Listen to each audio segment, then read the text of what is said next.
नमस्कार मित्रों, स्वागत है आपका मेरे इस YouTube चैनल मोहित यादव एजुकेशन पर। इस चैनल पर मैं आपको सॉल्व करा रहा हूँ सामान्य हिंदी से संबंधित कुछ प्रश्नों को। तो शुरू करते हैं आज का टॉपिक।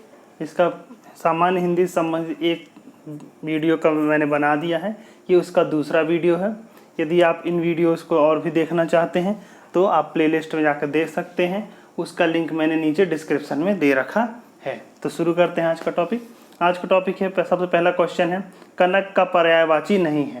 तो उन्होंने पूछा निम्नलिखित में से कनक का पर्यायवाची नहीं है। तो पहला दिया है स्वर्ण, कंचन, हिरण्य, कमल। तो देखिए बहुत सरल प्रश्न है। कनक, सबसे पहले देखिए जानिए कनक का अर्थ क्या होता है।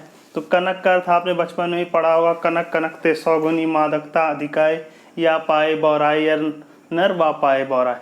ठीक, मतलब कनक में जो होता है उसके दो अर्थ होते हैं, आपने बचपन में ही पढ़ा होगा। एक अर्थ होता है धतूरा और दूसरा अर्थ होता है सोना या स्वर्ण कहते हैं। ठीक, मैंने पूछा है कनक का पर्यायवाची नहीं, मतलब इन दोनों में किसी का कोई पर्यायवाची हम लोग इसमें चूज कर सकते हैं। तो स्वर्ण, स्वर्ण का अर्थ भी सोना होता है, कंचन का अर्थ भी सोना होता है और हिरण्य का अर्थ भी सोना ही होता है। लेकिन कमल क्या है कि कमल किसी तरीके से भी कनक नहीं कहा जा सकता। तो सीधे सीधे उन्होंने पूछा था कनक का पर्यायवाची नहीं, मतलब सीधे सोने का पर्यायवाची पूछा था। तो निम्नलिखित में से ये तीनों क्या है, सोने के पर्यायवाची हैं, किंतु कमल सोने का पर्यायवाची नहीं है। ठीक, तो कमल क्या होता है, कमल तो जानते हैं। कमल के पर्यायवाची कौन कौन से होते हैं। कमल के पर्यायवाची होते हैं पंकज, जलज, नीरज। ठीक, ये क्या है, कमल के पर्यायवाची हैं। अगला क्वेश्चन ले लेते हैं। तो इसका आंसर क्या है, कनक का पर्यायवाची नहीं है, कमल। अगला क्वेश्चन ले लेते हैं। अगला क्वेश्चन है इक्षु का तद्भव है। इक्षु का तद्भव उन्होंने पूछा है। तो देखिए इक्षु का होता है ईख का, ईख का तद्भव होता है, इक्षु का तद्भव ईख होता है और ईख का तत्सम क्या होता है, इक्षु होता है। बाकी दिए हो इक्षुक, इष्ट, इच्छा। तो ये क्या है, इसकी उदाहरण, इसके तद्भव नहीं है। अगला क्वेश्चन दिया है नंबर 3, आम का तत्सम रूप है। तो आम का तत्सम रूप आम्र होता है। ठीक, बाकी जो आंसर दिए हैं, बाकी आंसर दिए अम्ब, रसाल। ठीक, तो अम्ब और रसाल जो हैं, अम्ब और रसाल ये दोनों आम के पर्यायवाची हैं। ठीक, आम के पर्यायवाची हैं अम्ब और रसाल। आम्र आम का तत्सम रूप है। और आखिर दिए कर्ण, कर्ण तो कान को कहते हैं। कर्ण जो है तत्सम रूप है किसका, कान का, और कर्ण का तद्भव क्या हो जाएगा, कान हो जाएगा। तो ये भी याद रख लीजिए। तो इन्हें पूछा आम का तत्सम रूप है, तो आम का तत्सम रूप आम्र है। देखिए आप सब ये मत समझिए कि तत्सम और तद्भव एक दूसरे पर्यायवाची तो होते हैं, बात सही है, लेकिन जरूरी नहीं है कि जो आम को जितने पर्यायवाची सबके सब उसके तद्भव हो जाएंगे या जितने पर्यायवाची सब उसके तत्सम हो जाएंगे। नहीं, जो शब्द बना है तत्सम में विकार आने से तो वो तद्भव है, या फिर जो तद्भव बना है वो किससे विकार हो करके बना है वो उसका तत्सम है। ठीक, तो सारे देखिए, तो यहाँ पे रसाल और आम, ये अम्ब दोनों ही क्या है, आम के पर्यायवाची हैं, लेकिन आम का तत्सम रूप नहीं है। आम का तत्सम रूप क्या है, आम्र। तो इसका आंसर क्या है, इसका आंसर ए। अगला पूछा है इनमें संख्यावाचक विशेषण कौन सा है। तो देखिए हम जानते हैं संख्यावाचक विशेषण, सीधा सीधा आप देख के आंसर बता सकते हैं। सात एक प्रकार की संख्या है, इसका संख्यावाचक विशेषण है। बाकी दिया है काला, खट्टा, रावण। ठीक, 3 ऑप्शन ये दिए हैं। तो सबसे पहले मैं आपको बता देना चाहता हूँ कि जो विशेषण होते हैं, विशेषण ये मुख्यतः 5 प्रकार के होते हैं। कौन कौन से होते हैं। सबसे पहले होता है गुणवाचक विशेषण। ठीक, दूसरा जो होता है वो होता है परिमाणवाचक, परिणाम नहीं परिमाण, मतलब क्वांटिटी जिसे कहते हैं, परिमाणवाचक। तीसरे होते हैं संख्यावाचक। ठीक, चौथे होते हैं सार्वनामिक, सार्वनामिक विशेषण। और 5वें जो होते हैं वो होते हैं व्यक्तिवाचक विशेषण। ठीक, तो देखिए सबसे पहले गुणवाचक विशेषण। तो गुणवाचक विशेषण इस प्रकार के विशेषण होते हैं जो उसके गुण को बताते हैं। जैसे हम कहें गोरा लड़का, तो गोरा क्या है, उसका विशेषण है। गंदा खून कहते हैं लोग, तो गंदा क्या उसका विशेषण है। ठीक, ऊंची पीठ, तो ऊंची क्या उसका विशेषण है। तो मतलब इस प्रकार का विशेषण जो उसकी किसी विशेषता को बताती है, उसके किसी गुण को बताती है, तो उसे क्या कहते हैं, उसे गुणवाचक विशेषण कहते हैं। दूसरा है परिमाणवाचक। तो परिमाणवाचक विशेषण क्या होता है? तो परिमाणवाचक विशेषण होता है जो उसकी क्वांटिटी को बताता है, परिमाण को बताता है। जैसे हम कहते थोड़ा दूध, तो थोड़ा क्या है? उसकी विशेषता है, तो ये परिमाणवाचक विशेषक है। यानी क्या कहें बहुत सारा, तो बहुत सारा क्या है? उसका परिमाण बता रहा है, तो ये कैसा है? परिमाणवाचक विशेषक है। तीसरा विशेषण, तीसरे प्रकार का विशेषण है संख्या। जब संख्या के माध्यम से किसी की विशेषता बताई जाती है तो हम कहते हैं उसे संख्यावाचक विशेषण। जैसे कहते हैं 10 घोड़े, तो उसमें 10 क्या है? विशेषता है कि वो संख्या में कितने हैं? 10 है। घोड़ों की संख्या कितनी? 10 है, तो उसकी विशेषता है। जैसे कहें एक पत्र, तो एक क्या है? उसकी विशेषता है। तो इस प्रकार से हम लोग कह सकते हैं कि जो संख्या के रूप में विशेषता बताई जाती है उसको क्या कहते हैं? संख्यावाचक विशेषण कहा जाता है। अगला है सार्वनामिक विशेषण। देखिए सार्वनामिक विशेषण क्या होता है? सार्वनामिक विशेषण होता है जब किसी सर्वनाम के द्वारा किसी की विशेषता बताई जाती है तो उसे सार्वनामिक विशेषण कहते हैं। तो जैसे हम कहें मेरी पुस्तक, मेरी पुस्तक, तो इसमें पुस्तक की विशेषता क्या है? पुस्तक की विशेषता है कि वो मेरी है, ठीक। या कहें उसका लड़का, तो यहाँ पे उस लड़की की विशेषता क्या है? कि वो उसका है, ठीक। तो ये होते हैं विशेषण होते हैं, इनको कहा जाता है सार्वनामिक, क्योंकि सर्वनाम से बनाए गए हैं, ठीक। जो आखिरी है विशेषण होता है वो होता है व्यक्तिवाचक विशेषण। व्यक्तिवाचक विशेषण क्या होता है? वे हम जानते हैं जब किसी का नाम, किसी के नाम को अगर हम विशेषण के रूप में यूज करते हैं तो उसे हम क्या कहने लगेंगे? वो व्यक्तिवाचक विशेषण है। जैसे जोधपुर एक जगह है और हमने जोधपुरी मिठाई ले ली, तो क्या हो गया? उसका अगर कोई है जोधपुरी मिठाई, तो जोधपुर क्या था? कोई नाम था, व्यक्तिवाचक नाम था, ठीक। संज्ञा, कोई संज्ञा है, ठीक। तो उसको हमने विशेषण के रूप में यूज कर लिया, जोधपुरी मिठाई। मतलब मिठाई की विशेषता क्या है? कि वो जोधपुर की है, उसको जोधपुरी कह दिया। तो ये किस प्रकार का विशेषण है? ये व्यक्तिवाचक विशेषण है, ठीक। जैसे कहते हैं कि जैसे हम कह रहे हैं कि जोधपुरी जूता या जोधपुरी मिठाई कह दिया, ठीक। या फिरोजाबादी चूड़ी कह दी, तो यह फिरोजाबादी चूड़ी का मतलब फिरोजाबाद की चूड़ी है। तो इस प्रकार से हम लोग कह सकते हैं। जैसे हम लोग कहते हैं ओडिसी नृत्य, ओडिसी नृत्य, ओडिसी नृत्य का मतलब वो उड़ीसा का नृत्य है, ठीक। तो इस नृत्य की विशेषता क्या? कि उड़ीसा का है, तो वो उसकी विशेषता। तो ये कैसे विशेषण हो गए? वे व्यक्तिवाचक विशेषण हो जाते हैं। तो इसमें क्या पूछा? संख्यावाचक विशेषण क्या है? तो संख्यावाचक विशेषण है 7। अगला क्वेश्चन ले लेते हैं। अगला इन्होंने कहा क्षुधा शब्द का विलोम है। देखिए क्षुधा क्या होता है? क्षुधा मतलब होता है भूख होता है। जब कोई व्यक्ति भूखा है तो उसमें कहते हैं क्षुधार्थ है, ठीक। मतलब भूख से व्याकुल है। तो क्षुधा शब्द जो होता है, क्षुधा का अर्थ हो जाता है भूख। तो इन्होंने पूछा इसका विलोम क्या है? तो क्षुधा अगर भूख है तो उसका विलोम क्या हो जाएगा? तृप्ति या तृप्तार्थ, ठीक। तो इसका विलोम क्या हो जाएगा? तृप्त हो जाएगा। तृषा, तृषा का अर्थ होता है प्यास या किसी वस्तु को प्राप्त करने की अभिलाषा या इच्छा, तो इसको कहते हैं तृषा कहते हैं। या उसी को तृष्ण, तृष्ण क्या है? अगर देखिए जिसको प्यास लगी है, तृष्ण तो प्यासा, प्यासा व्यक्ति क्या है? वो तृष्ण है, ठीक। और तृषा क्या है? मतलब प्यास। जिस व्यक्ति को प्यास लगी है वो प्यासा है। तो मतलब जो तृषा से पीड़ित है वो तृष्ण है, ठीक। चौथा दिया है मृग तृष्णा। मृग तृष्णा मतलब मृगमारीचिका कहते हैं। तो क्या होता है? जैसे हमने उन्हें पढ़ा होगा, विज्ञान में पढ़ते हैं कि क्या मरुस्थल में कुछ दूरी पर जल होने का आभास होता है। तो यदि कोई प्यासा हिरण मरुस्थल में पहुंच जाए, किसी ऐसी जगह पहुंच जाए, तो थोड़ी थोड़ी दूर पर उसको लगता है जल है, तो वह उसको दौड़कर उसके नजदीक पहुंचता है। फिर वहां पाता है कि वहां पे जल नहीं है, ठीक। तो इस प्रकार से बार बार उसकी प्यास बढ़ती चली जाती है। क्यों? क्योंकि उस जल को पाने के लिए वो लगातार दौड़ता है, जिसके कारण उसकी प्यास और अधिक बढ़ती जाती है। तो इसे मृग तृष्णा कहा जाता है, ठीक। तो ये मृग तृष्णा, जैसे पूछा जाए कि तो जल की खोज में मृग अगर बार बार दौड़ता है और किसी स्थान पहुंचता है जल के लिए, किंतु वहां जल नहीं मिलता, तो यह जो विक्रिया होती है इसको कहा जाता है मृग तृष्णा कहा जाता है, मृगमारीचिका कहा जाता है, ठीक। अगला दिया है लघिमा शब्द का विलोम है। तो लघिमा मतलब होता है छोटे होने का भाव, ठीक। इसका अपोजिट दो होता है महिमा होता है। इसका विलोम महिमा होता है, या कभी कभी इसका विलोम गरिमा भी होता है, ठीक। गरिमा, लघिमा, गरिमा या महिमा होता है, ठीक। अगला दिया है गुरुत्व। तो जो गुरुत्व का विलोम होता है वो होता है लघुत्व। गुरुत्व का अपोजिट लघुत्व, लघुत्व का अपोजिट या विलोम गुरुत्व होता है। तो गुरुत्व और लघुत्व एक दूसरे का अपोजिट है या विलोम है।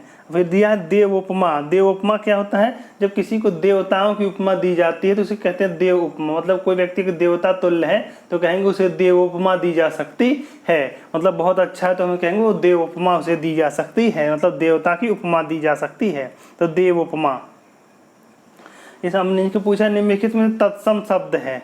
तो तत्सम शब्द देखिए दिया है क्लिष्ट, कठोर, मजबूत, कठिन। तो इसमें जो क्लिष्ट शब्द है ये तत्सम शब्द है।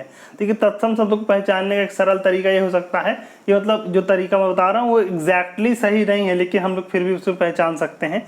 देखिए शाह शब्द जो हो, शाह शब्द हो या फिर त्रा शब्द हो, ज्ञा शब्द हो, ठीक, तो ये जो शब्द होते हैं मोस्टली छा शब्द हो, तो ये जो शब्द पाए जाते हैं ये मोस्टली तत्सम शब्दों में पाए जाते हैं। इस प्रकार के शब्द किसी में है तो ये माना जा सकता है कि वो शब्द हो सकता है तत्सम हो, ठीक, जो कि आवश्यक नहीं है। तो ये पहचानने का एक तरीका हो सकता है, ठीक। उन्होंने पूछा कि तत्सम शब्द क्या है? क्लिष्ट शब्द तत्सम है, बाकी सब ये कठोर, मजबूत, कठिन ये सब क्या है? तद्भव शब्द हैं। अगला ले लेते हैं, ईंट से ईंट बजाने मुहावरे का क्या अर्थ है? तो ईंट से ईंट बजाने का मुहावरे का अर्थ होता है किसी को बर्बाद करने देना, ठीक। तो 4 ऑप्शन दिए हैं। सबसे पहले दिए कठोर वार करना, तो ये नहीं है। दोष लगाना, ये भी नहीं है। बर्बाद कर देना, ये इसका आंसर है। आपत्ति की आशंका होना, तो ये भी इसका आंसर नहीं है। तो ईंट से ईंट बजाने का अर्थ होता है बर्बाद कर देना। अगला क्वेश्चन ले लेते हैं, उड़ती चिड़िया पहचानना। उड़ती चिड़िया पहचानना मतलब जो चीज़ कोई नहीं जानता वो भी जान जाना, किसी भेद जान जाना, कोई रहस्य जान जाना, उसे हम क्या कहते हैं? उड़ती चिड़िया पहचानना, ठीक। तो पहला दिया है अनुभवी होना, नहीं। वाक चतुर होना, नहीं। मन की या रहस्य की बात समझना, तो ये इसका आंसर है। प्रतिभाशाली होना, नहीं, ठीक। प्रतिभाशाली होने का एक मुहावरा हो सकता है गुदड़ी का लाल। हम कहते हैं ना गुदड़ी का लाल है, मतलब जो गरीबी में बहुत अधिक प्रतिभावान हो जाता है उसे हम कहते हैं गुदड़ी का लाल कहते हैं। अगला क्वेश्चन ले लेते हैं, रिजु शब्द का विलोम है। तो रिजु मतलब होता है एकदम, जो एकदम सीधा सपाट है। जैसे हम लोग कहते हैं 180 डिग्री का जो कोण होता है, ठीक, 180 डिग्री का कोण जो होता है इसको क्या कहा जाता है? 180 डिग्री का जो कोण बनता है उसको रिजु कोण कहा जाता है, रिजु, ठीक। तो रिजु का जो अपोजिट होता है वो वक्र होता है, ठीक। रिजु मतलब एकदम सीधा सपाट और उसका अपोजिट क्या हो जाएगा? उसका विलोम वक्र हो जाएगा। सीधा का उल्टा, ठीक। विरल का सघन होता है। विरल मतलब जहाँ पे अणु दूर दूर से है, कोई वस्तु दूर दूर हो, ठीक, या जो चीज़ कठिनता से मिलती है उसे हम क्या कहते हैं? विरल है। और जो नज़दीक नज़दीक उसे क्या कहते हैं? सघन कहते हैं। जैसे कहा जाता है कि संसार में अच्छे मनुष्य विरले ही मिलते हैं, मतलब बहुत कम पाए जाते हैं, ठीक। तक्र शब्द नहीं होता है कोई। अगला ले लेते हैं, निम्नलिखित में कौन सा विलोम युग्म त्रुटिपूर्ण है? इन्होंने पूछा निम्नलिखित में कौन सा विलोम सही नहीं है। तो अपेक्षा उपेक्षा, अपेक्षा मतलब एक्सपेक्टेशन, और उपेक्षा मतलब किसी को नकार देना, दुत्कार देना, तो ये सही है। अगला दिया अग्रज। अग्रज मतलब जिसने पहले जन्म लिया हो, या बड़े भाई को अग्रज कहा जाता है क्योंकि बड़े भाई ने पहले जन्म लिया जाता है। अनुज, अनुज मतलब जिसने बाद में जन्म लिया हो, तो क्या कहते हैं? छोटे भाई को अनुज कहा जाता है, तो ये भी सही है। इन्होंने कहा कौन त्रुटिपूर्ण है? तीसरा थे उन्नत अवगत। तो उन्नत का जो अपोजिट होता है वो अवनत होता है। क्या होता है? अवनत, ना कि अवगत। अवगत नहीं, अवनत होता है। उन्नत मतलब जो ऊपर की ओर बढ़ रहा हो, और अवनत मतलब जो नीचे की ओर बढ़ रहा हो, ठीक। तो उसे हम क्या कहते हैं? अवनत कहते हैं, अवगत नहीं कहते। अगला जो चौथा ऑप्शन दिया आदान प्रदान। आदान मतलब लेना और प्रदान मतलब देना, तो ये भी सही है। तो इन्होंने पूछा कौन सा विलोम त्रुटिपूर्ण है? त्रुटिपूर्ण कौन सा है? त्रुटिपूर्ण अवनत अवगत है। तो हमारा आंसर क्या? हमारा आंसर सी है। अगला क्वेश्चन ले लेते हैं, हिमालय का पर्यायवाची नहीं है। तो हिमालय का पर्यायवाची नहीं दिए, कौन कौन सा ऑप्शन दिए हैं? ऑप्शन दिया है कौन सा? पहले दिया है नगराज। तो नगराज भी हिमालय का पर्यायवाची होता है। हिमाद्री भी होता है, ठीक। कर, कर मतलब होता है हाथ। कर का पर्यायवाची, कर क्या होता है? हाथ होता है, ठीक। हिमगिरी, हिमगिरी भी हिमालय का पर्यायवाची है। कर मतलब हाथ, तो हाथ की जो अन्य पर्यायवाची होते हैं वो होते हैं पाड़ी, बाहु, हस्त, भुजा, ये सब क्या है, हाथ के पर्यायवाची है। अगला क्वेश्चन ले लेते हैं। इन्होंने पूछा कौन सा पर्यायवाची नहीं, तो कर, कर क्या है, उसका पर्यायवाची नहीं है। अगला प्रश्न पूछा है प्रश्न में प्रयुक्त रस के लिए सही विकल्प चुनिए। हे खगमृग हे मधुकर श्रेणी तुम देखी श्रीता मृगनयनी। तो इसके पहले वाला जो पार्ट है हिंदी का फर्स्ट वाला लेक्चर, जो उसमें मैंने आपको सारे रसों के बारे में बताया था। तो इस रस में क्या है, इस रस में सीता और राम की विरह का वर्णन है। इसमें राम जी सभी पत्तों पशु पक्षियों सभी से पूछ रहे हैं क्या तुमने सीता को कहीं देखा है। तो इसमें क्या है, वियोग श्रृंगार का भाव है, ठीक, क्योंकि यहाँ पर नायक और नायिका एक दूसरे से दूर हैं। तो करुण रस, देखिए दुख तो है लेकिन नायक नायिका के प्रेम के रूप में है, इसीलिए समझे करुण रस नहीं कहेंगे, वियोग श्रृंगार रस कहेंगे। कौन सा सर, वियोग श्रृंगार रस कहेंगे। जब क्रोध का वर्णन होता है तब रौद्र रस होता है। जब संयोग रस, जब प्रेमी और प्रेमिका एक दूसरे के समीप होते, एक दूसरे के नजदीक होते हैं, तब संयोग श्रृंगार रस होता है। और करुण रस कब होता है, जब दुख की बात होती है। अगला इन्होंने पूछा निम्नलिखित सब विकल्पों में अनेकार्थक शब्द का चयन कीजिए। उन्होंने कहा है कि इसमें से कौन सा शब्द है जिसके अनेक अर्थ होते हैं। तो देखिए नसिका, नसिका का एक ही होता था, जिसे नाक, नाक को क्या कहा जाता है, नसिका कहा जाता है। नसिका तत्सम शब्द है, उसका तद्भव नाक है। कान, कान का अर्थ होता है कान, मतलब हम लोग का जो कान जिससे हम लोग सुनते हैं। जो कर्ण, तो याद रखिए कान जो है तद्भव है, कर्ण क्या है, उसका तत्सम है। नेत्र, नेत्र मतलब आंखें होती हैं। नेत्र के और भी पर्यायवाची क्या हो जाते हैं, नेत्र को और कहा जाता है लोचन कहा जाता है, ठीक, अक्षी कहा जाता है, ठीक, अक्षी। तो अक्षी शब्द से याद रखिए, अगर मीनाक्षी लिखा है, मीनाक्षी, तो मीनाक्षी का अर्थ होता है जिसकी मछली के समान आंखें हो, तो उसे हम कहेंगे मीनाक्षी कहेंगे। तो क्योंकि अक्षी मतलब क्या होता है, आंख होता है। लोचन कहते त्रिलोचन, त्रिलोचन मतलब जिसके 3 लोचन है, मतलब भगवान शिव को त्रिलोचन कहा जाता है। तो इस प्रकार से। और चौथा दिया है अंग। अंग के कई अर्थ हो जाते हैं। अंग के क्या क्या अर्थ हो जाते हैं, अंग का मतलब हो जाता है इससे पहले उसका कौन सा, किस भाग की बात कर रहे हैं, मतलब किस पक्ष की बात कर रहे हैं, या कोई भेद, किस कौन सा भेद मतलब किस प्रकार की बात कर रहे हैं, या फिर उसका किसी टुकड़ा, उसको भी अंग कहा जाता है। शरीर का जो कोई अंग होता है उसको भी अंग कहा जाता है, ठीक, जो किसी चीज़ का कोई अवयव है तो उसके भी उसे भी क्या कहा जाता है, अंग कहा जाता है। और एक देश है जहाँ का राजा कर्ण हुआ करता, तो उस जगह का नाम भी अंग है। तो अंग के यहाँ कई अर्थ हैं। तो इन्होंने पूछा निम्नलिखित में से कौन सा शब्द जिसके अनेक अर्थ हैं, अनेकार्थक शब्द कौन सा है, अंग। तो अंग देश का राजा कर्ण था, ठीक। पांचवा अगला क्वेश्चन है अभ्यागत शब्द में उपसर्ग है। तो अभ्यागत शब्द में ध्यान दीजिए, अभ्यागत शब्द में अभी उपसर्ग है, अभी प्लस आगत। तो इसे अभी प्लस आगत, बड़ा आ छोटा आ, अभी प्लस आगत बन के बन जाता है अभ्यागत। तो इसमें उपसर्ग कौन सा है, अभी उपसर्ग है। आ उपसर्ग नहीं है, अभ्य उपसर्ग भी नहीं है।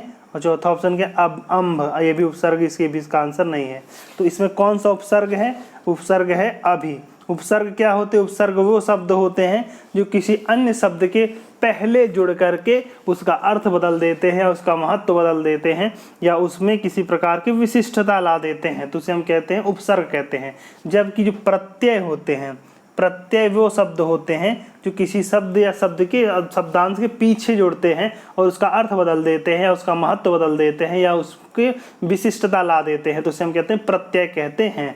जैसे मधुर, मधुर शब्द में अगर हम लोग ता प्रत्यय लगा दें तो ये क्या हो जाएगा, मधुरता। तो मधुर मतलब क्या था, मधुर विशेषण था, हमने जब ता लगा दी तो मधुरता, मधुरता क्या हो गया, संज्ञा हो गई, ठीक। तो हमने ता प्रत्यय लगाकर उसको संज्ञा में परिवर्तित कर दिया, तो इसको का अर्थ बदल गया, ठीक। तो इस प्रकार से अब एक उपसर्ग क्या होता है, उपसर्ग आगे जुड़ते हैं, प्रत्यय बाद में जुड़ते हैं, ठीक। उपसर्ग मतलब प्रीफिक्स, प्रत्यय मतलब सफिक्स, ठीक। अभी से मिला करके हम लोग और शब्द बना सकते हैं, अभी प्लस उदय, दोनों अभी प्लस उदय बराबर क्या हो जाएगा, अभ्युदय हो जाएगा,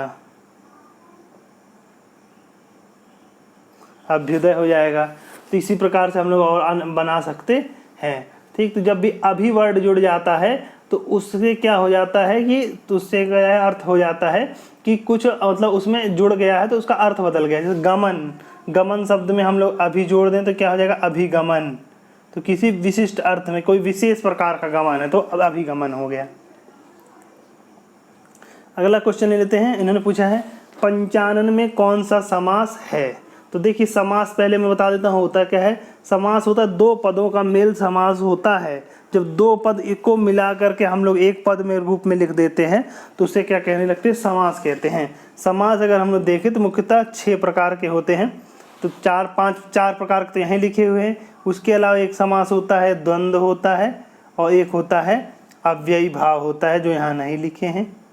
तो मैं आपको 6 समास के बारे में बारी बारी से बता देता हूँ। तो सबसे पहले देखिए सबसे पहले तत्पुरुष समास। तो तत्पुरुष समास होता है वो इस प्रकार का समास होता है जिसमें अंतिम पद प्रधान होता है। तो पहले ध्यान दीजिए, जो भी समास होगा तो 2 पदों से मिलकर बना होगा। तो जिसमें 2 पदों से मिलकर बने होता है तो इसमें अंतिम पद एक प्रथम पद होता है और जो पहला पद होगा उस प्रथम पद और जो दूसरा होगा उस अंत उसे क्या कहेंगे? अंतिम पद या द्वितीय पद कहेंगे। तो जिसमें कि अंतिम पद प्रधान हो, मतलब अंतिम पद जो है वही उसका अर्थ बता रहा हो, तो उसे हम क्या कहेंगे? उसे हम लोग तत्पुरुष समास कहेंगे। तत्पुरुष समास में अंतिम पद प्रधान होता है। उदाहरण के लिए हम कहें माखन चोर, माखन चोर। तो माखन चोर मतलब माखन का चोर, जो माखन को चुरा रहा हो। तो माखन चोर में क्या है? तत्पुरुष समास है। ठीक। या कहें रस भरा, रस भरा। तो रस भरा मतलब क्या हो जाएगा? जो रस से भरा, जो रस से भरा है तो उसे हम कहेंगे रस भरा। तो ये क्या है? तत्पुरुष समास है। क्यों? मतलब भरा हुआ है। गगन चुंबी मतलब जो गगन को चूम रहा हो, तो गगन चुंबी क्या हो जाएगा? तत्पुरुष समास हो जाएगा, गगन को चुंबी। ठीक। पाकिट मार, जो पाकिट मार लेता है तो पाकिट का मार क्या हो जाएगा? पाकिट मार। तो इस प्रकार से सभी में तत्पुरुष समास होता है। उसके बाद जो अगला है बहुब्रीहि समास। तो बहुब्रीहि समास क्या होता है? बहुब्रीहि समास वो समास होता है जिसमें दोनों में से कोई पद प्रधान नहीं होता और वो किसी तीसरे की ओर बात कर रहा होता है। उदाहरण के लंबोदर। लंबोदर मतलब हम लंबे की बात कर रहे हैं ना उदर की बात कर रहे हैं। लंबा मतलब बड़ा और उदर मतलब पेट। तो ना हम लंबोदर की बात कर रहे हैं, तो ना हम कह रहे हैं लंबा है ना उदर की बात कर रहे हैं। लंबोदर मतलब लंबा है उदर जिसका, मतलब जिसका पेट बड़ा है। तो भगवान गणेश की बात हो रही है। ठीक। या दूसरे शब्दों दूसरा उदाहरण ले लेते हैं, क्या है? दशानन। दशानन 10 आनन है जिसके, आनन मतलब मोह। ठीक। तो 10 आनन है जिसके, तो हम लोग 10 की बात करें ना आनन की बात कर रहे हैं, जिसके 10 आनन हो तो किसी तीसरे की बात कर रहे हैं, तो क्या हो जाएगा? दशानन। दशानन जैसे मतलब रावण की बात कर रहे हैं। ये कहें चक्रपाणी। चक्र मतलब चक्र, सुदर्शन चक्र। पाणी मतलब हाथ में, तो जिसके हाथ में चक्र है तो हम लोग क्या कहते हैं? ना यहाँ चक्र की बात हो रही है ना पाणी भुजाओं की बात हो रही है। हाँ, चक्र को धारण करने वाले की बात हो रही है, तो भगवान विष्णु की बात हो रही है। तो जब क्या होता है? जब ना हम दोनों पदों में से किसी पद का प्रधानता नहीं होती, मतलब दोनों को सिर्फ जोड़ा गया है, हम किसी तीसरे की बात करें तो वहाँ बहुब्रीहि समास होता है। तीसरा समास होता है कर्मधारय समास। कर्मधारय समास इस प्रकार का समास होता है जिसका पहला पद क्या होता है? विशेषण होता है और दूसरा पद जो होता है विशेष्य होता है। विशेष्य। ठीक। देखिए विशेषण वो होता है जो विशेषता बताता है और जिसकी विशेषता बताई जा रही है उसे विशेष्य कहा जाता है। उदाहरण के लिए नील कमल। नील कमल मतलब नीला कमल। तो नीला क्या है? उसकी विशेषता है। और कमल क्या है? कमल हम लोग जिसकी विशेषता बता रहे हैं। तो कमल क्या हो जाएगा? विशेष्य हो जाएगा और नीला क्या हो जाएगा? उसका विशेषण हो जाएगा। तो नील कमल क्या हो जाएगा? इसका हम लोग कह सकते हैं नील कमल में कौन सा समास हो जाएगा? कर्मधारय समास हो जाएगा। दूसरा उदाहरण लेते हैं महाकवि। महाकवि मतलब महान कवि। तो महान क्या उसकी विशेषता है और कवि क्या है? विशेष्य है। महात्मा, महान आत्मा। तो महान क्या उसकी विशेषता है और आत्मा क्या है? विशेष्य है। परमेश्वर जो परम ईश्वर है, तो परम ईश्वर। ठीक। तो इस तरीके से ये कर्मधारय समास है। तो चौथा समास है द्विगु समास। द्विगु समास जो होता है संख्यावाचक समास होता है। इसमें संख्या की बात हो रही होती है। ठीक। लेकिन द्विगु समास में क्या विशेषता आपको ध्यान रखनी है कि अक्सर द्विगु समास में अगर संख्या की बात हुई तो हम लोग समझ लेते हैं तो कुछ बहुब्रीहि समास भी संख्या के लेकर बात करते हैं, लेकिन वहाँ पे उसका अर्थ अलग होता है। जैसे अभी हमने आपको बताया दशानन, 10 आनन है जिसके, तो वहाँ पे हम लोग तीसरे की बात करें तो वहाँ क्या हो जाएगा? दशानन है, पंचानन है, ठीक, चतुरानन है। ठीक। तो ये जो है सब हैं ये किसी तीसरे की बात करें तो इन सभी में क्या है? बहुब्रीहि समास है। लेकिन जब हम कहेंगे पंचवटी, पंचवटी मतलब 5 वटों का समूह, तब उसे क्या हो जाएगा? तब वहाँ द्विगु समास हो जाएगा, क्योंकि उन्होंने क्या कहे 5 वटों के समूह की बात हो रही है। या कहे नवग्रह मतलब 9 ग्रहों का समूह, नवरत्न नवरत्नों का समूह, ठीक, अठन्नी 8 आनों का समूह, त्रिभुज 3 भुजाओं का समूह। तो ये सभी क्या है, द्विगु समास है। अठन्नी, त्रिभुज, चतुर्भुज, ठीक, नवग्रह, पंचवटी, नवरत्न, ठीक, चौराहा, तिराहा, ये सभी द्विगु समास के उदाहरण हैं। अगला जो समास है वो होता है द्वंद्व समास। द्वंद्व समास क्या होता है? द्वंद्व समास वो समास होता है जिसमें दोनों पद प्रधान होते हैं, मतलब हम लोग दोनों को बराबर महत्व देते हैं। जैसे कहें राम लक्ष्मण, तो राम लक्ष्मण का अगर एक साथ लिखते हैं, बीच में डॉट डैश लिख देते हैं तो राम लक्ष्मण, इसका अर्थ होता है राम और लक्ष्मण।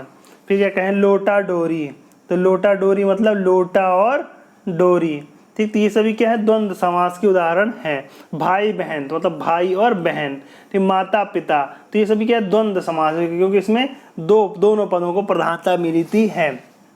जो छठवां समास होता है वो होता है अव्ययी भाव समास। क्या होता है? अव्ययी भाव समास।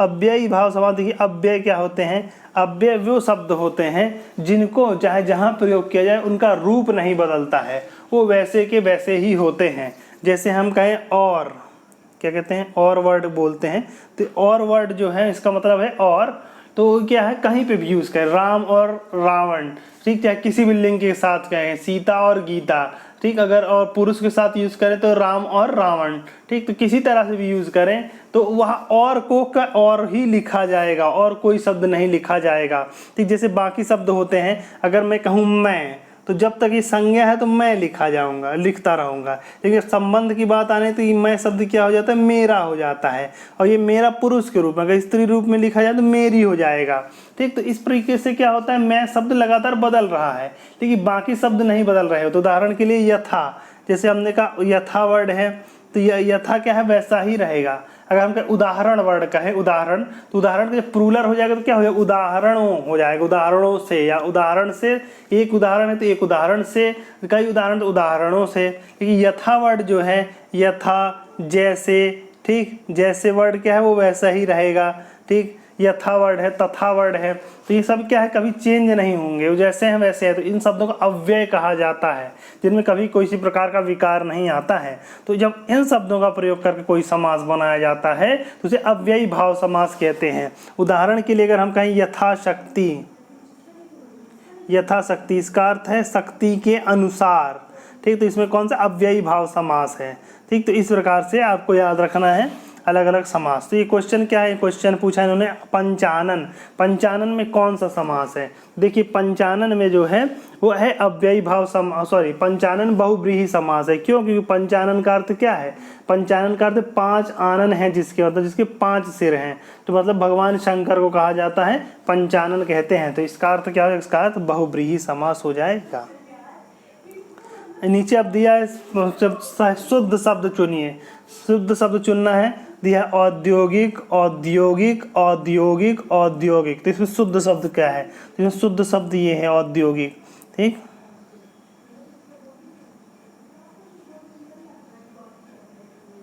शुद्ध शब्द है औद्योगिक, इसको इस प्रकार से भी लिखा जा सकता है औद्योगिक, ठीक। इसमें देखिए यौगिक में डबल मात्रा लगनी चाहिए, सिंगल ही लगी है। औद्योगिक नहीं होता है, धा लिख दिया इन्होंने सीधे सीधे। और इसमें क्या औद्योगिक, ठीक, सॉरी औद्योगिक, औद्योगिक में और डबल होनी चाहिए, इसमें डबल होनी चाहिए। नीचे वाले में देखिए क्या है, इसमें या में भी डबल लगा दी तो वो नहीं होना चाहिए। तो जो सब शुद्ध लिखा है औद्योगिक लिखा है।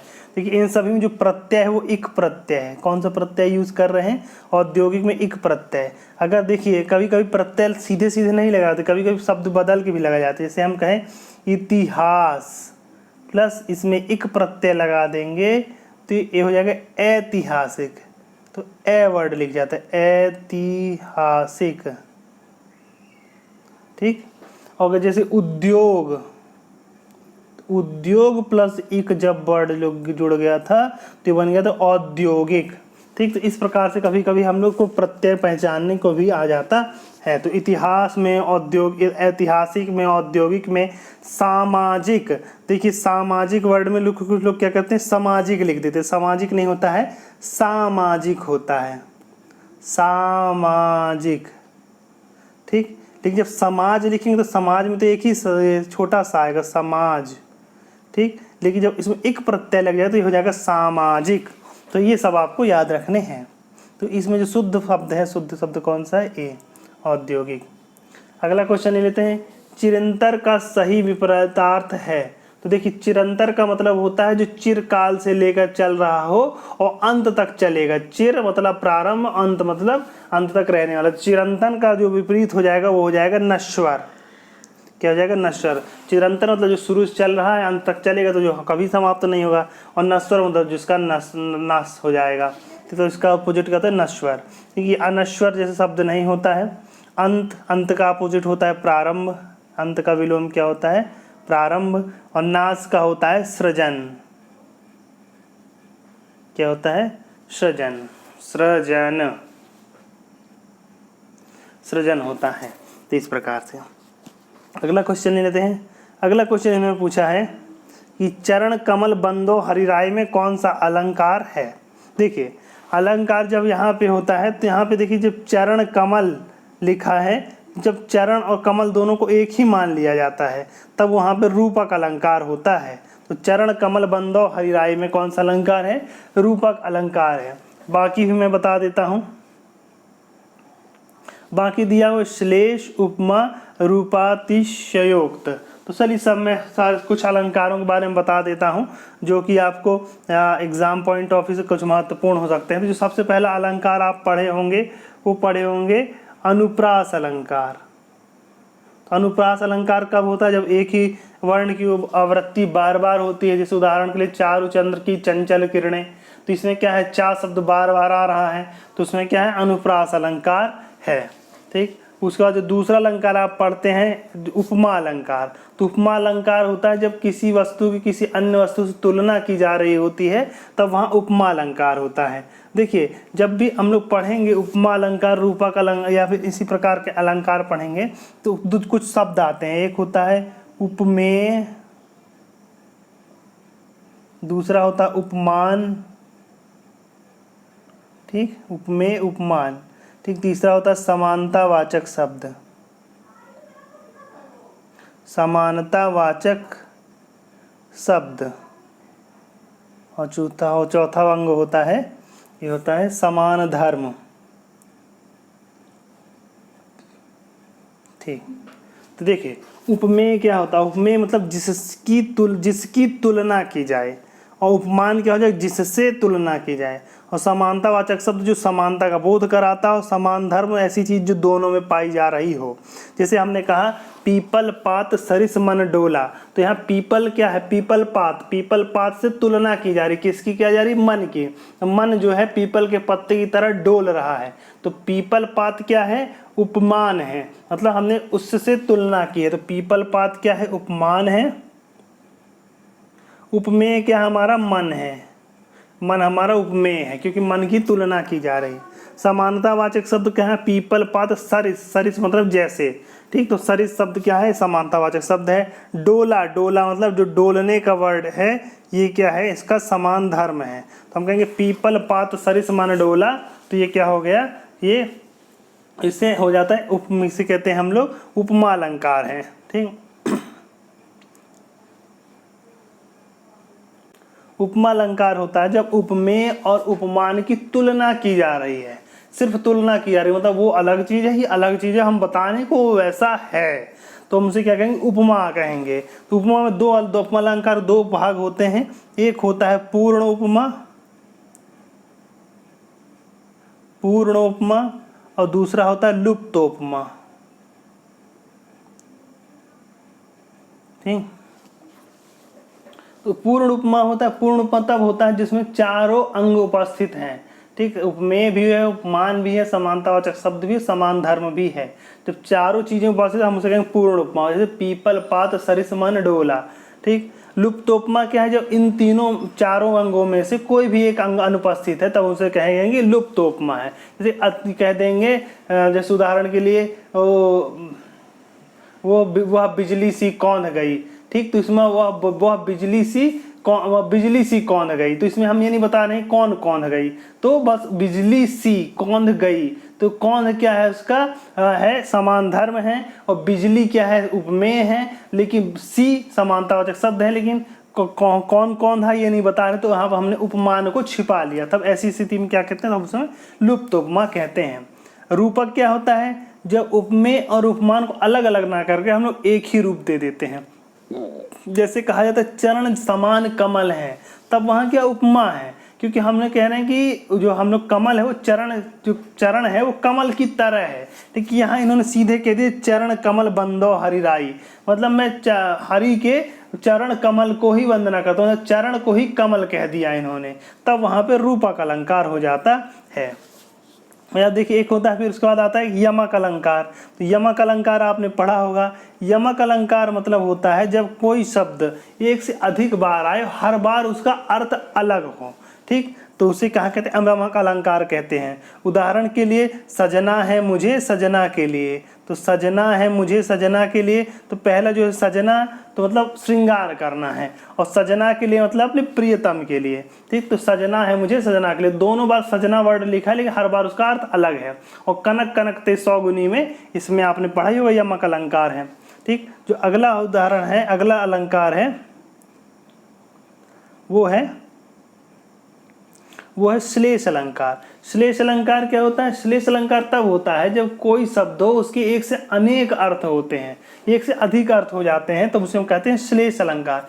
श्लेष का अर्थ होता है चिपका हुआ, ठीक, जैसे हम कहते हैं श्लेष्मक झिल्ली, हम लोग मुंह में जो तालु पर जो पतली सी झिल्ली होती है उसको कहा जाता है श्लेष्मक झिल्ली कहा जाता है, क्योंकि वो तालु से एकदम चिपकी हुई होती है, तो उसे हम कहते थे श्लेष्मक झिल्ली कह देते हैं। तो श्लेष का अर्थ होता है चिपका हुआ, इतना अधिक चिपका हो कि हम उसका दोनों का अर्थ अलग अलग नहीं निकाल सकते। अब जैसे उदाहरण के लिए मैं श्लेष अलंकार का उदाहरण बताता हूँ, तो ये होता है कर्ण धरत चिंता करत, चितवत चारों ओर, एक दोहा है, और सुवर्ण को खोजत फिरे कवि व्यभिचारी चोर, ठीक। देखो इन्होंने कहा कर्ण धरत चिंता कर, मतलब अपने कान लगाए रहता है, चिंता करता रहता है, चितवत चारों ओर सभी तरफ देखता रहता है। सुवर्ण को खोजत फिरे, मतलब सुवर्ण को खोजता रहते हैं कौन कौन, कवि व्यभिचारी और चोर। तो यहाँ जो सुवर्ण शब्द है इसके तीन अर्थ हैं। जैसे कवि के लिए अगर हम देखें तो कवि अपने कान धरता है, चिंता करता, चारों ओर देखता रहता है, और सुवर्ण को खोजता रहता है। सुवर्ण मतलब सुवर्ण, सु प्लस वर्ण, वर्ण मतलब होता है शब्द, जो अच्छे शब्दों को खोजता रहता है। कवि क्या है, कहीं भी जाएगा तो उसका ध्यान क्या है, अच्छे शब्दों पर रहेगा। व्यभिचारी, व्यभिचारी मतलब जिसका मन में मैल होता है, जो व्यभिचार करता है, तो उसके लिए सुवर्ण, सुवर्ण मतलब वर्ण मतलब रंग भी होता है, तो सुवर्ण मतलब अच्छे रंग को खोजता रहता है। मतलब व्यभिचारी मनुष्य क्या है, अच्छे वर्ण की स्त्रियां खोज रहा है, व्यभिचारी स्त्री है तो अच्छे वर्ण की पुरुष खोज रही होती है। तो व्यभिचारी क्या है, तो व्यभिचारी के लिए सुवर्ण का क्या अर्थ है, अच्छे रंग को खोज रहा होता है। चोर, चोर के लिए सुवर्ण का क्या अर्थ होता है, सोना, चोर सोना खोज रहा होता है। तो यहाँ एक ही शब्द है, सुवर्ण है, कवि के लिए उसका अर्थ सुंदर शब्द, और व्यभिचारी के लिए सुंदर रंग वाला या सुंदर सौष्ठव शरीर वाला, और चोर के लिए क्या है, वही सोना है। तो एक ही अर्थ शब्द के तीन अर्थ हैं। तो ऐसे स्थान पर क्या होता है श्लेष अलंकार होता है। और दूसरा उदाहरण आपने पढ़ ही रखा होगा, दूसरा उदाहरण होता है रही मन पानी राखिए बिन पानी सब सून, पानी गए न उबरे मोती मानस चून। देखिए यहाँ पे पानी शब्द 3 बार आया है, और ऐसा नहीं है कि तीनों बार उसका अलग अलग अर्थ है, हर स्थान पर उसके तीनों अर्थ हैं। तो रहीमन पानी राखिए मतलब रहीम कह रहे दास कह रहे कि अपना पानी बचा के रखना चाहिए, क्योंकि बिन पानी सब सुन, मतलब बिना पानी के सब कुछ बेकार हो जाता है। पानी गए ना उबरे, बिना पानी एक बार जो चला जाए तो फिर आदमी वो बेकार हो जाता है। क्या क्या? मोती, मोतियों के लिए पानी का अर्थ है चमक, मतलब अगर मोती की एक बार चमक चली गई तो बेकार है। मानस मतलब मनुष्य, मनुष्य का पानी मतलब उसकी इज्जत। और चून, चून मतलब चूना, जो जिसके लिए साधारण पानी है। चूना का अगर पानी एक बार सूख जाता है तो फिर वो कैल्शियम कार्बोनेट बन जाता है, कैल्शियम डाइऑक्साइड नहीं रह जाता है, कैल्शियम हाइड्रोक्साइड नहीं रहता। जब सूखा चूना रहता है तो कैल्शियम ऑक्साइड होता है, जब पानी मिल जाता है तो कैल्शियम हाइड्रोक्साइड होता है, तभी तक हम उसका प्रयोग करते हैं। और जब एक बार उसका पानी उड़ गया तो कैल्शियम कार्बोनेट बन जाता है, तो फिर उसका उपयोग हम लोग खाने के लिए नहीं कर सकते हैं, इसीलिए चून का भी पानी चला जाएगा। तो यहाँ पे हर बार पानी शब्द है, हर बार उसके 3 अर्थ हैं, इसीलिए वहाँ श्लेष अलंकार है। अगर तीनों बार उसका अलग अलग अर्थ आता तो वहाँ पे यमक अलंकार हो जाता। चौथा दिया है रूपक अतिशयोक्ति। रूपक अतिशयोक्ति अलंकार देखिए क्या होता है, जब केवल उपमान के कथन द्वारा उपमेय का बोध करा दिया जाए तब रूपक अतिशयोक्ति अलंकार होता है। मतलब हम लोग सिर्फ उपमान की बात कर रहे होते हैं और उपमेय अपने आप हो जाता है, तो उसे हम कहते हैं कि रूपक अतिशयोक्ति कहा जाता है। तो इस प्रकार से इसका उदाहरण, ये चंद बंदो चरण कमलाई का उदाहरण क्या है? रूपक अलंकार। अगर आखिरी क्वेश्चन है, निम्नलिखित में कौन सा लुटेरा शब्द में प्रयुक्त प्रत्यय है? तो लुटेरा शब्द में जो प्रत्यय है, लुटेरा देखिए 2 शब्दों से मिलकर बना है, लूट इक्वल टू लूट प्लस एरा। तो इसमें जो प्रत्यय हो क्या है? एरा। तो लूट प्लस एरा बराबर लुटेरा। अब कहेंगे कि यहाँ पे तो छोटा लू है और बाद में हमने बड़ा लू लिखा है, तो देखिए लूट वर्ड तो में तो बड़ा लू ही आता है, लेकिन जब प्रत्यय के साथ जुड़ जाता है तो वो छोटा लू हो जाता है। इसके अन्य उदाहरण हो जाते हैं सपेरा, सांप प्लस एरा बराबर सपेरा, ठीक। चितेरा, चित्र प्लस एरा बराबर चितेरा, ठीक। तो इस प्रकार से आपको याद रखना है कि इसका पृथक पृथक वर्ड जब लिखा जाएगा तब क्या हो जाएगा। जैसे अगर आपको लिख के आ जाए चित्र प्लस एरा, तो कई लोग क्या लिख देंगे दोनों को मिला के चित्रेरा, तो चित्रेरा नहीं होता, ये लिखेंगे इसको चितेरा लिखेंगे, चितेरा। चित्र प्लस एरा बराबर चितेरा। तो इस प्रकार से हम लोग प्रत्यय का प्रयोग करते हैं। तो प्रत्यय का प्रयोग सीधे सीधे नहीं किया जाता, कभी कभी वो शब्द के रूप को भी बदल देता है। तो ये है आज के लिए हो गया। तो ओके फ्रेंड्स, तो आज के लिए इतना पर्याप्त है। 20 क्वेश्चंस मैंने कराए हैं पहले वाले सीरीज में, 20 क्वेश्चन इसमें है, ठीक। लगभग उसके साथ मैंने उसके कंसेप्ट और उसके बारे में भी बताया है, ठीक। तो अगर आपको यह वीडियो अच्छा लगा तो इसे लाइक कीजिए, अपने फ्रेंड सर्कल में शेयर कीजिए, और अगर अभी तक मेरे चैनल को आपने सब्सक्राइब नहीं तो सब्सक्राइब कर लीजिए और बेल आइकन को भी प्रेस कर दिए ताकि आपको सारे नोटिफिकेशन मिल जाएं। इसके पहले जो मैंने वीडियो बनाया था और ये वीडियो दोनों एक ही प्लेलिस्ट में, तो उस प्लेलिस्ट की लिंक मैं डिस्क्रिप्शन में दे देता हूं। और आज जो मैंने पढ़ाया है इस क्वेश्चंस का PDF का लिंक भी मैं डिस्क्रिप्शन में दे रहा हूँ, आप वहाँ से जा करके उसको डाउनलोड कर सकते हैं। तो फिर मिलेंगे आपके साथ, तब तक आप अपनी तैयारी जारी रखिए। किसी प्रकार का डाउट होने पर या किसी प्रकार क्वेश्चन होने पर कमेंट बॉक्स में कमेंट करके पूछ सकते हैं। आप चाहे तो हमारे टेलीग्राम चैनल से भी जुड़ सकते हैं, उसका लिंक भी मैंने डिस्क्रिप्शन में दे रखा है। तो फिर मिलेंगे आपसे नए प्रश्नों के साथ, तब तक के लिए धन्यवाद। अपनी तैयारी जारी रखिए, क्योंकि कोई भी लक्ष्य बड़ा नहीं, हारा भाई जो लड़ा नहीं। धन्यवाद।